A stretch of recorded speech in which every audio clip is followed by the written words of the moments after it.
لگا کر کے معصیت پر معصیت کرتے چلا جانا یہ صحیح نہیں، یہ صحیح طریقہ نہیں ہے۔ بلکہ اگر انسان کسی معصیت میں مبتلا ہوتا ہے تو اس کو چاہیے کہ فوراً وہ اللہ تبارک و تعالیٰ سے توبہ کرے، کیونکہ توبہ کے سلسلے میں جو آیات آئی ہوئی ہیں اس میں اللہ تبارک و تعالیٰ نے کہا ثم یتوبون من قریب فاولئک یتوب اللہ علیہم، پھر جو قریب ہی میں اللہ تبارک و تعالیٰ کی بارگاہ میں توبہ کرتے ہیں تو اللہ تبارک و تعالیٰ ایسے لوگوں کی توبہ قبول کرتا ہے۔ لیکن جو شخص دن و رات اللہ تبارک و تعالیٰ کی نافرمانی کرتا ہو اور اللہ تبارک و تعالیٰ سے رحمت کی امید لگائے بیٹھا ہو تو یہ حقیقت میں بہت ہی بھول کر رہا ہے۔ تو پھر اللہ تبارک و تعالیٰ سے حقیقی امید کا مطلب کیا ہے؟ اللہ تبارک و تعالیٰ سے امید رکھنے کا مطلب کیا ہے؟ اللہ تبارک و تعالیٰ سے جب اللہ تبارک و تعالیٰ بخشنے والا ہے تو بخشش کی امید کیسے رکھی جا سکتی ہے؟ اس کے تعلق سے حسن بصری رحمہ اللہ فرماتے ہیں ان المؤمن احسن الظن بربه فاحسن العمل وان الفاجر اساء الظن بربه فاساء العمل، کہ مؤمن بندہ اللہ تبارک و تعالیٰ سے بہترین بدلے کی امید کرتا ہے تو لہٰذا وہ بہترین عمل انجام دیتا ہے، اللہ تبارک و تعالیٰ کی بہترین اچھے طریقے سے عبادت کرتا ہے۔ وَإِنَّ الْفَاجِرَ أَسَاءَ الظَّنَّ بِرَبِّهِ فَأَسَاءَ الْعَمَلَ، اور جو فاسق و فاجر ہوتا ہے وہ اللہ تبارک و تعالیٰ سے برے بدلے کی امید رکھتا ہے، اسی وجہ سے وہ برا عمل کرتا ہے۔ اگر اپنے معاشرے میں پریکٹیکل طور پر دیکھیں، اگر کوئی مزدور کسی کے پاس کام کرتا ہو یا اگر ہم کسی کے پاس کام کرتے ہیں، تو اگر ہمیں پہلے ہی سے پتہ ہو کہ یہ جو ہم محنت کر رہے ہیں اس کا بدلہ ہمیں اچھا ملنے والا نہیں ہے تو کیا ہم اچھا عمل کریں گے؟ اگر ہمیں پتہ ہو کہ ہماری جتنی محنت ہے تمام کے تمام رائے گاہ چلے جائے گی تو کیا ہم محنت کریں گے؟ ہرگز کوئی بھی محنت نہیں کرے گا۔ تو اسی کو حسن بصری رحمہ اللہ کہتے ہیں کہ مؤمن بندہ اللہ تبارک و تعالیٰ سے بہترین بدلے کی امید کرتا ہے، لہذا وہ بہترین عمل کرتا ہے، اللہ تبارک و تعالیٰ کی کما حق و عبادت کرتا ہے، جس طرح سے عبادت کرنا چاہیے اس طرح سے عبادت کرتا ہے، پھر اللہ تبارک و تعالیٰ سے رحمت کی امید رکھتا ہے۔ لیکن اگر معاشرے میں کسی کے تعلق سے مشہور ہو کہ یہ بہترین اجر دیتا ہے، اس کے پاس کام کرنے سے ہمیں پورا اجر دیا جاتا ہے اور ساتھ میں ہو سکتا ہے مزید بھی کچھ دیا جاتا ہے، تو انسان محنت و لگن کے ساتھ اس کے پاس کام کرتا ہے۔ تو اسی طرح اللہ تبارک و تعالیٰ کے سلسلے میں بھی ہے کہ فاجر بندہ اللہ تبارک و تعالیٰ سے برے بدلے کی امید کرتا ہے، اچھے بدلے کی امید نہیں کرتا، اسی وجہ سے وہ اللہ تبارک و تعالیٰ کی اچھی طرح عبادت نہیں کرتا۔ اگر وہ اللہ تبارک و تعالیٰ سے اچھے بدلے کی امید رکھتا تو پھر وہ اچھا کام کر دکھلاتا۔ تو گویا کہ رحمت الہی سے امید رکھنے کا حقیقی مفہوم یہی ہے، صحیح مفہوم یہ ہے کہ اللہ تبارک و تعالیٰ کی سب سے پہلے کما حق و عبادت کی جائے، پھر اللہ تبارک و تعالیٰ کی رحمت کی امید رکھی جائے۔ بغیر عمل کے اللہ تبارک و تعالیٰ سے امیدیں لگا کر کے بیٹھ جانا کہ اللہ تبارک و تعالیٰ بخشنے والا ہے، غفور الرحیم ہے، تو یہ بالکل غلط ہے، سراسر غلط ہے۔ اور حضرات، یہ جو چھوٹے گناہ ہوتے ہیں اس میں انسان آسانی سے مبتلا ہو جاتا ہے۔ جو چھوٹے گناہ ہوتے ہیں اس کو آسانی سے انسان انجام دیتا ہے، کوئی بھی مسلمان چھوٹے گناہوں کو آسانی سے انجام دے دیتا ہے اور سمجھتا ہے کہ بالکل چھوٹے سے گناہ ہیں، انشاءاللہ اللہ تبارک و تعالیٰ معاف کر دے گا، یا پھر اللہ تبارک و تعالیٰ سے ہم بعد میں توبہ کر لیں گے۔ لیکن یاد رکھیں کہ یہ چھوٹے گناہوں میں مبتلا کرنا یہ شیطان کا حربہ ہے۔ یہ شیطان چاہتا ہے کہ ایک مسلمان جب کبیرہ گناہوں میں واقع نہیں ہوتا تو اسے چھوٹے گناہوں میں کسی بھی طرح سے مبتلا کر دے۔ اور نبی کریم صلی اللہ علیہ وسلم حضرت عائشہ رضی اللہ تعالی عنہا کو نصیحت کرتے ہوئے فرماتے ہیں ایاک ومحقرات الذنوب فإن لها من اللہ طالبا، کہ گناہوں کو معمولی سمجھنے سے بچو، کیونکہ اس کو لکھنے والا موجود ہے، کیونکہ ایک فرشتہ مقرر ہے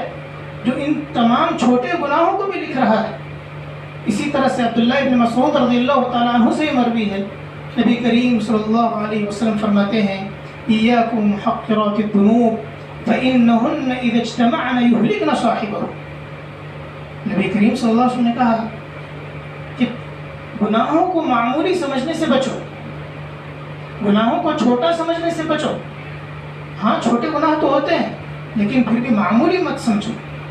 کیونکہ اگر یہ تمام جمع ہو جاتے ہیں تو انسان کو ہلاک و برباد کر دیتے ہیں۔ پھر نبی کریم صلی اللہ علیہ وسلم نے بہترین مثال پیش کی کہ ایک جماعت سفر پر نکلی ہو اور انہیں کھانے کی ضرورت پیش آئی ہو اور ان کے پاس کھانا پکانے کا سامان اور لکڑی نہ ہو، تو پھر ہر ایک اس جماعت میں سے ایک ایک لکڑی تلاش کرنے کے لیے نکل جاتا ہے۔ ہر انسان ایک چھوٹی چھوٹی لکڑی لے کر کے آتا ہے اور پھر اس لکڑیوں کو ان تمام لکڑیوں کو جمع کر دیا جاتا ہے، اور پھر اس میں جب آگ لگائی جاتی ہے تو اس کے ذریعے سے تمام جماعت والوں کے لیے، تمام لوگوں کے لیے، تمام مسافروں کے لیے کھانا تیار کیا جاتا ہے۔ اسی طرح سے گناہ بھی ہے حضرات، ایک ایک گناہ معمولی ہوتے ہیں، چھوٹے چھوٹے گناہ ہوتے ہیں، لیکن جب جمع ہو جاتے ہیں تو انسان کو ہلاک و برباد کر دیتے ہیں۔ جس طرح سے ایک لکڑی کچھ بھی طاقت نہیں رکھتی، جس سے کوئی بھی فائدہ حاصل نہیں کیا جا سکتا، جس سے ایک آدمی کا بھی پیٹ نہیں بھر سکتا، جس سے ایک آدمی کے لیے بھی کھانا نہیں پکایا جا سکتا، لیکن جب وہی تمام لکڑیوں کو جمع کر دیا جاتا ہے تو اس کے ذریعے سے ایک بہت بڑی جماعت کو اس کے ذریعے سے کھانا پکا کر کے کھلا دیا جاتا ہے۔ تو اسی طرح سے چھوٹے گناہ بھی ہیں، جب انسان کے نامہ اعمال میں چھوٹے چھوٹے گناہ لکھ کر کے جمع کر دیے جاتے ہیں تو پھر وہ انسان کو ہلاک و برباد کر دیتے ہیں۔ اور حضرات بعض گناہ ایسے ہوتے ہیں جسے ہم تو سمجھتے ہیں کہ یہ تو معمولی گناہ ہے، یہ تو بہت چھوٹا گناہ ہے، لیکن اللہ تبارک و تعالیٰ کے نزدیک وہ بہت ہی بڑا گناہ ہوتا ہے۔ جیسا کہ عائشہ رضی اللہ تعالی عنہ پر منافقوں نے الزام تراشی کی، اس سلسلے میں اللہ تبارک و تعالیٰ نے آیت نازل کی۔ اللہ تبارک و تعالیٰ نے کہا اذ تلقونه بألسنتكم وتقولون بأفواهكم ما ليس لكم به علم وتحسبونه هينا وهو عند الله عظيم، کہ تم عائشہ رضی اللہ تعالیٰ عنہ کے تعلق سے جو باتیں ہیں اسے اپنی زبان پر لایا کرتے تھے، وتقولون بأفواهكم ما ليس لكم به علم، اور تم اپنی زبان سے وہ کلمات ادا کرتے تھے عائشہ رضی اللہ تعالیٰ عنہ کے بارے میں جو تم نہیں جانتے تھے، وَتَحْسَبُونَهُ هَيِّنًا، اور تم اسے بہت ہی حقیر اور معمولی سمجھتے تھے، وَتَحْسَبُونَهُ هَيِّنًا وَهُوَ عِندَ اللَّهِ عَظِيمٌ، لیکن اللہ تبارک و تعالیٰ کی بارگاہ میں یہ بہت ہی بڑا گناہ ہے۔ بعض مسلمان حضرات بھی اس پروپیگنڈا میں شامل ہو گئے تھے انجانے طور پر، لیکن اللہ تبارک و تعالیٰ نے کہا کہ تم اس کو بہت ہی حقیر اور معمولی سمجھتے تھے، لیکن اللہ تبارک و تعالیٰ کے نزدیک یہ بہت ہی بڑی بات تھی۔ تو گویا کہ انسان بعض گناہوں کو بہت ہی حقیر اور معمولی سمجھتا ہے، لیکن اللہ تبارک و تعالیٰ کے یہاں بہت ہی بڑے گناہ ہوتے ہیں۔ اور اسی طرح سے حضرات سنن ابن ماجہ میں ایک حدیث ہے، نبی کریم صلی اللہ علیہ وسلم فرماتے ہیں ان الرجل لا يتكلم بالكلمة من سخط الله لا يرى بها بأسا فيهوى بها في نار جهنم 70 خريفا، کہ ایک بندہ ایک ایسا کلمہ ادا کرتا ہے جو اللہ تبارک و تعالیٰ کو ناراض کرنے والا ہوتا ہے، لا يرى بها بأسا، اور وہ اسے کچھ بھی اہمیت نہیں دیتا، اسے بہت ہی حقیر اور معمولی سمجھتا ہے، فَيَهْوَى بِهَا فِي نَارِ جَهَنَّمَ 70 خَرِيفًا، لیکن چونکہ یہ اللہ تبارک و تعالیٰ کو ناراض کرنے والا کلمہ ہوتا ہے تو اس چھوٹے سے کلمے کی وجہ سے انسان 70 سال کی کھائی میں جہنم میں گر جاتا ہے۔ اور اسی طرح سے حضرات ہمارے معاشرے میں عام بات ہے کہ ہم کسی کو بھی آڑا نام رکھ کر کے بلاتے ہیں، جو حقیقی نام ہے اس کو چھوڑ کر کے کچھ اور نام رکھ دیتے ہیں جو کہ اس کو ناپسند ہوتا ہے، اس کو اچھا نہیں لگتا کہ اس نام سے بلایا جائے، اگرچہ کہ بعض اوقات اس میں حقیقت بھی ہوتی ہے، لیکن اللہ تبارک و تعالیٰ کے نزدیک یہ جو برے القاب ہیں، برے نام سے یاد کرنا ہے اپنے ساتھیوں کو، یہ اللہ تبارک و تعالیٰ کے نزدیک بہت ہی بڑے ہیں۔ جیسا کہ ایک بار عائشہ رضی اللہ تعالی عنہ صفیہ رضی اللہ تعالی عنہ کے بارے میں نبی کریم صلی اللہ علیہ وسلم کے پاس کہا حسبک من صفیہ کذا وکذا، کہ وہ عائشہ رضی اللہ تعالی عنہ صفیہ رضی اللہ تعالی عنہ کے بارے میں کہہ رہی تھی کہ وہ تو پستقد ہے، وہ یہ مراد دے رہی تھی۔ تو نبی کریم صلی اللہ علیہ وسلم نے کہا لقد قلت کلمۃ لو مزجت بماء البحر لمزجت، کہ تم نے اتنی بڑی بات کہی ہے کہ اگر اس کو تمام سمندر میں ملا دیا جائے تو تمام سمندر میں مل جائے۔ معمولی سی بات ہے اور حقیقت پر مبنی ہے۔ انسان کا پستقد ہونا اللہ تبارک و تعالیٰ کی جانب سے ہے، انسان کا بدصورت ہونا یہ اللہ تبارک و تعالیٰ کی جانب سے ہے، انسان کا رنگ کم ہونا یہ اللہ تبارک و تعالیٰ کی جانب سے ہے۔ لیکن جب انسان کو اس چیز سے، اس نام سے اور اس صفت سے بلانے پر تکلیف محسوس ہوتی ہے تو ہمیں یہ حق نہیں بنتا کہ ہم اس نام سے یاد کریں۔ چنانچہ اس حدیث میں دیکھیے عائشہ رضی اللہ تعالیٰ عنہا نے غلط بیانی سے کام نہیں لیا۔ حضرت صفیہ جو کہ پستقد تھی، انہوں نے کہا کہ حسبک من صفیہ، حسبک من صفیہ کذا وکذا، کہ عائشہ رضی اللہ تعالیٰ عنہ نے کہا کہ صفیہ پستقد ہے، صفیہ رضی اللہ تعالیٰ عنہ پستقد ہے، لیکن نبی کریم صلی اللہ علیہ وسلم نے کہا کہ تم نے ایسی بات کہی کہ اگر اس کو تمام سمندر میں ملا دیا جائے تو تمام سمندر میں مل جائے۔ اور حضرات اسی طرح سے ابن عباس رضی اللہ تعالیٰ عنہ کی روایت ہے کہ نبی کریم صلی اللہ علیہ وسلم کا گزر دو قبر پر سے ہو، تو نبی کریم صلی اللہ علیہ وسلم نے کہا انہما لیعذبان وما یعذبان فی کبیر، کہ ان دو قبر والوں کو عذاب ہو رہا ہے، وما یعذبان فی کبیر، اور ان دونوں کو جو عذاب ہو رہا ہے کسی بڑے سبب کی وجہ سے نہیں ہے، یعنی ایسی چیز تھی جس سے ہم بچ سکتے تھے، جس سے دونوں قبر والے بچ سکتے تھے، لیکن چونکہ انہوں نے اس سے نہیں بچا تو لہذا انہیں قبر میں عذاب دیا جا رہا ہے۔ پھر نبی کریم صلی اللہ علیہ وسلم نے کہا اما احدهما فكان يمشي بالنميمة واما الاخر فلا يستتر من البول، کہ ایک شخص وہ ہے جو لوگوں میں چغلی کرتا تھا، یہ ایسی چیز ہے جس سے انسان بچ سکتا ہے، لیکن چونکہ اس نے اس چیز سے نہیں بچا تو اللہ تبارک و تعالیٰ نے اس کی وجہ سے اسے قبر میں عذاب میں مبتلا کیا۔ اور اسی طرح سے دوسرا شخص جس کے بارے میں نبی کریم صلی اللہ علیہ وسلم نے کہا کہ وہ پیشاب کے چھینٹے سے نہیں بچا کرتا تھا۔ پیشاب کے چھینٹے سے بچنا بالکل آسان ہے، لیکن وہ شخص جو کہ پیشاب کے چھینٹے سے نہیں بچا کرتا تھا اور اسے بہت ہی معمولی سمجھتا تھا تو اسی وجہ سے قبر میں عذاب دیا جا رہا تھا۔ حضرات یہ جو صغیرہ گناہ ہے اس کے سلسلے میں ایک مومن بندے کا رویہ کیا ہونا چاہیے، اس کا طرز عمل کیا ہونا چاہیے، اس سلسلے میں بلال ابن سعد رضی اللہ تعالیٰ عنہ کہتے ہیں لا تنظر الى صغر المعصیہ ولكن انظر الى عظم من عصیتہ، تم گناہ کے چھوٹے ہونے کی طرف مت دیکھو، گناہ کے چھوٹے ہونے کی طرف مت دیکھو، بلکہ دیکھو کہ کتنی بڑی ذات کی تم معصیت کر رہے ہو۔ تو لہذا اگر ہر انسان جب بھی وہ گناہ کرنے والا ہوتا ہے، اگر اس کے اندر اس بات کا احساس ہو کہ وہ جس ذات کی معصیت کرنے جا رہا ہے، جس ذات کی نافرمانی کرنے جا رہا ہے، وہ ہر چیز پر قادر ہے، وہ سب سے عظیم ہے، وہ سب سے بڑا ہے، وہ اگر چاہے تو ہمیں ابھی اسی وقت گرفت کر لے اور ابھی اسی وقت موت دے دے، تو انسان ہو سکتا ہے اس گناہ سے باز آ جائے، اس گناہ سے بچ جائے۔ اور اسی طرح سے حضرات عبداللہ ابن مسعود رضی اللہ تعالیٰ عنہ کی حدیث ہے، وہ فرماتے ہیں کہ ان المؤمن یرى ذنوبه كأنه قاعد تحت جبل يقع تحت جبل يخاف أن يقع عليه وإن الفاجر يرى ذنوبه كذباب مر على أنفه فقال هكذا. ابن مسعود رضی اللہ تعالیٰ عنہ فرماتے ہیں کہ مومن بندہ اپنے گناہوں کو ایک پہاڑ کے مانند دیکھتا ہے جس کے تعلق سے ڈر رہتا ہے کہ اس کے اوپر گر جائے اور وہ ختم ہو جائے. ایک مومن بندہ ہمیشہ اپنے گناہ کے تعلق سے فکر مند ہوتا ہے, اسے ڈر لگے رہتا ہے کہ اس کی وجہ سے اس کی ہلاکت اور بربادی ہو جائے گی. لیکن جو فاجر بندہ ہے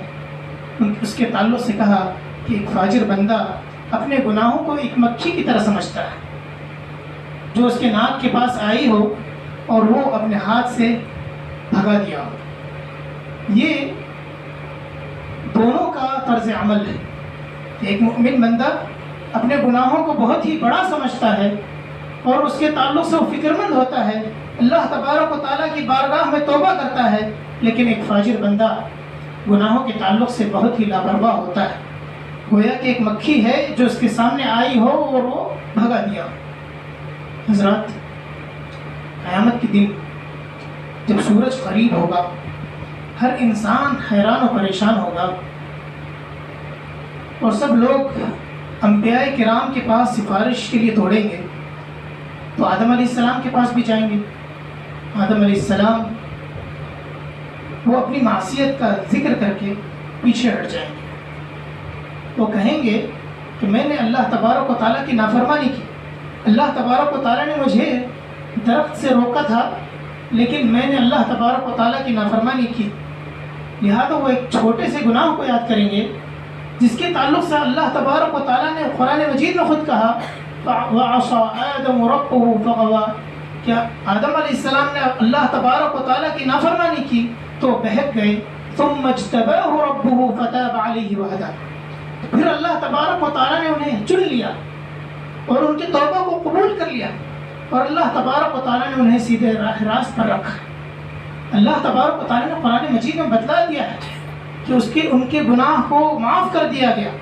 انہیں چن لیا گیا. اس کے باوجود بھی وہ قیامت کے دن اللہ تبارک و تعالیٰ کی بارگاہ میں سفارش کرنے سے ڈریں گے. تو گویا کہ اصل مومن کا طرز عمل یہ ہونا چاہیے گناہ کے سلسلے میں کہ اسے ہمیشہ ڈر لگا رہنا چاہیے کہ کہیں ہم اس کی وجہ سے ہم ہلاک و برباد نہ ہو جائیں. اور اسی طرح سے حضرت حنظلہ رضی اللہ تعالیٰ عنہ کے بارے میں مشہور ہے کہ ایک دن وہ گھر سے حیران و پریشان باہر نکلے اور راستے بھر میں چلتے رہے کہ نافق حنظلہ نافق حنظلہ. حنظلہ رضی اللہ تعالیٰ عنہ گلی میں آواز لگا رہے تھے اور چل رہے تھے کہ حنظلہ منافق ہو گیا ہے, حنظلہ منافق ہو گیا ہے. راستے میں ابو بکر رضی اللہ تعالیٰ عنہ سے ان کی ملاقات ہوئی تو ابو بکر رضی اللہ تعالیٰ عنہ نے حنظلہ رضی اللہ تعالیٰ عنہ سے پوچھا کہ کیا بات ہے, کس وجہ سے ایسی باتیں کر رہے ہو. تو حنظلہ رضی اللہ تعالیٰ عنہ نے کہا کہ ہم جب نبی کریم صلی اللہ علیہ وسلم کی مجلس میں ہوتے ہیں تو ہماری دل کی کیفیت الگ ہوتی ہے, لیکن جب ہم نبی کریم صلی اللہ علیہ وسلم کے پاس نہیں ہوتے ہیں تو ہماری دل کی کیفیت بالکل الگ ہوتی ہے. ہم دنیا میں مصروف ہو جاتے ہیں, گھر والوں میں مصروف ہو جاتے ہیں. تو ابو بکر رضی اللہ تعالیٰ عنہ نے کہا کہ یہ تو حال ہمارا بھی ہے. پھر دونوں نبی کریم صلی اللہ علیہ وسلم کے پاس تشریف لے جاتے ہیں اور اپنا حال ذکر کرتے ہیں. تو نبی کریم صلی اللہ علیہ وسلم کہتے ہیں کہ جیسی حالت دل کی حالت تمہاری یہاں پر موجودگی میں رہتی ہے, اگر وہی کیفیت ہمیشہ ہو تو پھر فرشتے تمہیں سلام کرنے لگیں گے. تو غور کیجیے اس حدیث میں حضرات کہ حنظلہ رضی اللہ تعالیٰ عنہ نے کوئی گناہ نہیں انجام دیا تھا, کوئی معصیت نہیں کی تھی, بس دل کی کیفیت بدلنے پر وہ اپنے آپ پر نفاق کے بارے میں فکر مند ہونے لگے. صرف دل کی کیفیت بدلی تھی, لیکن وہ کہنے لگے کہ نافق حنظلہ, حنظلہ منافق ہو گیا. لیکن آج ہم گناہ پر گناہ کرتے چلے جاتے ہیں اور ہم سمجھتے ہیں کہ ہم مسلمان ہیں, ہمیں 100% جنت میں داخل کر دیا جائے گا. گویا کہ اللہ تبارک و تعالیٰ نے ہمیں سرٹیفکیٹ دے دی ہے کہ تمہارا ٹھکانہ جنت ہے, چاہے جو چاہے کرو, دن بھر اللہ تبارک و تعالیٰ کی معصیتیں کرتے رہو, کوئی بات نہیں, بس جنت ہمارا ٹھکانہ ہے۔ حضرات یہی دعویٰ تو یہود و نصارہ بھی کیا کرتے تھے۔ انہوں نے کہا وَقَالُوا لَن يَدْخُلَ الْجَنَّةَ إِلَّا مَنْ كَانَ هُودًا أَوْ نَصَارَىٰ، کہ یہود و نصارہ نے کہا کہ صرف و صرف جنت میں وہی داخل ہو سکتے ہیں جو یہود ہو یا نصارہ ہو۔ تو اللہ تبارک و تعالیٰ نے اس کے بارے میں کہا تِلْكَ أَمَانِيُّهُمْ، یہ تو ان کی آرزویں ہیں۔ قُلْ هَاتُوا بُرْهَانَكُمْ إِن كُنتُمْ صَادِقِينَ، اپنی دلیلیں پیش کرو اگر تم اپنے بات میں سچے ہو۔ پھر اللہ تبارک و تعالیٰ نے کہا کہ جنت میں کون داخل ہوگا؟ بَلَا مَنْ أَسْلَمَ وَجْهَهُ لِلَّهِ وَهُوَ مُحْسِنٌ فَلَهُ أَجْرُهُ عِندَ رَبِّهِ، جنت میں وہی شخص داخل ہوگا جو اپنے عمل میں مخلص ہو۔ بَلَا مَنْ أَسْلَمَ وَجْهَهُ لِلَّهِ، جو اپنے چہرے کو اللہ تبارک و تعالیٰ کے لیے خالص کر دے، اپنے اعمال کو اللہ تبارک و تعالیٰ کے لیے خالص کر دے۔ وَهُوَ مُحْسِنٌ، اور محسن کی تفسیر میں اگر آپ دیکھیں تو مفسرین نے یہی لکھا ہے کہ وہ نبی کریم صلی اللہ علیہ وسلم کی موافقت کر رہا ہو، نبی کریم صلی اللہ علیہ وسلم کی اتباع کر رہا ہو، کیونکہ کوئی بھی عمل قبول ہونے کے لیے دو شرطیں ہیں۔ پہلا یہ کہ اخلاص ہونا چاہیے، جو بھی ہم عمل کر رہے ہیں وہ اللہ تبارک و تعالیٰ کے لیے خالص ہو، اور دوسرا یہ کہ جو بھی ہم عمل کر رہے ہیں وہ نبی کریم صلی اللہ علیہ وسلم کے بتائے ہوئے طریقے پر ہونا چاہیے۔